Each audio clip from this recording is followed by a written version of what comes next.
Every year, conscientious people around the world stand up to the fur industry on Fur-Free Friday, held on the last Friday in every November before the beginning of the busiest shopping season of the year. Fur-Free Friday unites people who are appalled by the multi-billion-dollar fur industry, an industry that forces millions of animals every year to endure the most profound indifference to their suffering and most basic needs. Today, an estimated 85% of fur comes from fur farms. Fur farms all over the world keep profit margins high, making fur affordable for everyone. Fur from foxes, mink, rabbits, cats, dogs, and numerous other species is now found on high streets all over the world, in coats, handbags, gloves, scarves, and even in homeware.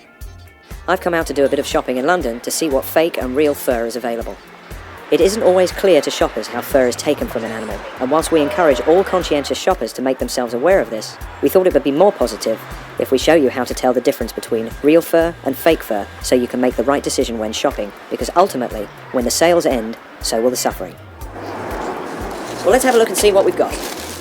Nowadays, with synthetic furs becoming more and more like real furs, and with real fur often undergoing extensive dyeing and modifications, it's often hard to tell the difference between real and fake fur. If you can't be sure fur is fake, don't buy it.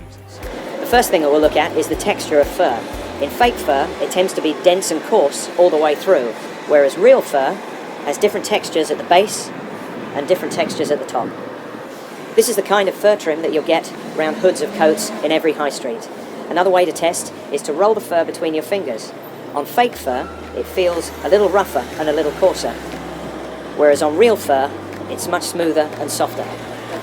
The next test is the pin test, and this is to see what the fur is attached to. On fake fur, it'll be attached to material, and the pin should just slide straight in. Whereas on real fur, it's still attached to the animal skin, and is much harder to push the pin in. The last test is the fire test, and this is to see how a piece of fur burns. With synthetic fur, fake fur, it burns like plastic, and it smells like plastic. Whereas with real fur, well, that smells like burning hair, and that way you can tell the difference. If you're unsure if a store is selling real fur or not, you should ask the manager and follow this up with a letter. If you suspect that someone is selling fur when it isn't labelled, or is perhaps labelled as fake or faux fur, but you think it's real, then you can write to them using a template letter